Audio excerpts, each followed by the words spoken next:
बहुत से मेल ये क्वेश्चन पूछते हैं कि मैम अगर मैं 1 महीने तक मास्टरबेशन ना करूं, क्योंकि मैंने पास्ट में ज़्यादा किया हुआ है, तो मैं 1 महीने ना करूं तो क्या इसकी वजह से मेरा जो टाइम है वो बढ़ जाएगा, मेरी सीमेन या स्पर्म क्वालिटी बढ़ जाएगी, क्योंकि मैंने ऑलरेडी बड़ा नुकसान कर दिया, तो अगर मैं 1 महीने अब नहीं करूंगा तो क्या सब रिपेयर हो जाएगा?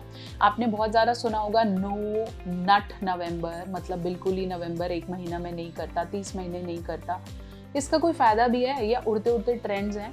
चलिए हम बात कर रहे थे कि अगर आपने पास्ट में मास्टरबेशन ज़्यादा किया है और अब आपको लगता है हुफ अब तो बहुत हो गया, बॉडी में कोई प्रॉब्लम हो रही है, तो आपने बिना डॉक्टर को कंसल्ट के 1 महीने तक नो फैप अप्लाई किया, या आपने 1 महीना 1.5 महीना आपने सोचा मैं कंट्रोल करूंगा और मेरी बॉडी रिपेयर हो जाएगी, तो क्या ये वर्दी है?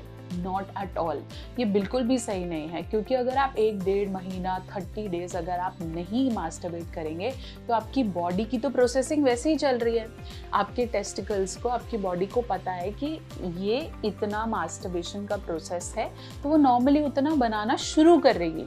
अगर आप मास्टरबेट नहीं भी करेंगे तो आपको रेकरेंट नाइटफॉल होने वाला है, और वो नाइटफॉल अल्टीमेटली जो आप बचा रहे हो वो बाहर आ रहा है, तो अल्टीमेटली उसका कोई फायदा नहीं है, और बाहर भी एम्बैरेसिंग तरीके से आ रहा है। आपने जो इतना कंट्रोल किया, इतना अपने थॉट्स को बैलेंस किया, उसका कोई फायदा नहीं हुआ।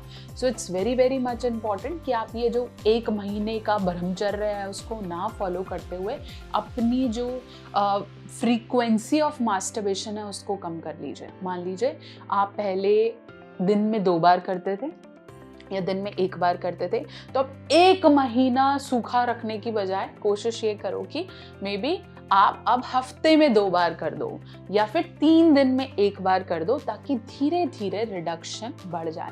इससे क्या होगा कि आपको अर्जेस भी नहीं होंगी, आपकी बॉडी की प्रोसेसिंग धीरे धीरे ऑटोमेटिकली ठीक हो जाएगी और रिपेयर भी होना शुरू हो जाएगा। आप एकदम से छोड़ देंगे तो वो नेगेटिव इफेक्ट डालेगा पॉजिटिव डालने की बजाय, और उससे आपकी स्पर्म क्वालिटी, सीमेन क्वालिटी, टाइम कभी भी नहीं बढ़ने वाला है। ये बहुत बहुत बहुत बड़ा मिथ है।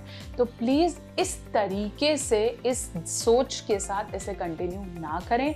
रिपेयर की अगर मैं बात करूं, अगर आपको लग रहा है मैंने ऑलरेडी ज़्यादा कर लिया है, अब मैं क्वांटिटी तो कम कर रहा हूं लेकिन मुझे रिपेयर करना है, तो बेटर ये है कि आप मल्टीविटामिन्स को डेफिनेटली ऐड करें। Zinc, folic acid, vitamin D, B12 इनको डेफिनेटली ऐड करें, और टेस्टोस्टेरॉन बूस्टर्स को थोड़ा सा ऐड करने की कोशिश करें। नेचुरल आयुर्वेदिक तरीके से करें, ताकि धीरे धीरे बॉडी रिपेयर होती रहे। इसके लिए आप ऐड कर सकते हैं विटामिन के लिए all multivitamin from folic acid, जो सिर्फ सेक्सुअल विटामिन सप्लीमेंट है, विटअप को ऐड करें आज ही।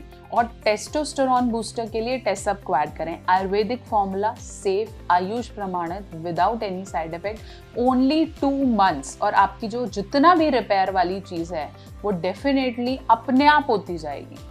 आशा करती हूँ कि मैंने आपका ये जो मिथ है कि मैं 1 महीना नहीं करूँगा सब ठीक हो जाएगा, इसको मैंने दूर किया है। अब आपको पता है मुझे फिजिकली भी एक्टिव रहना है, मुझे स्ट्रेस फ्री रहना है, मुझे धीरे धीरे फ्रीक्वेंसी कम करनी है, और मल्टीविटामिन और टेस्टोस्टेरोन बूस्टर को ऐड करना है।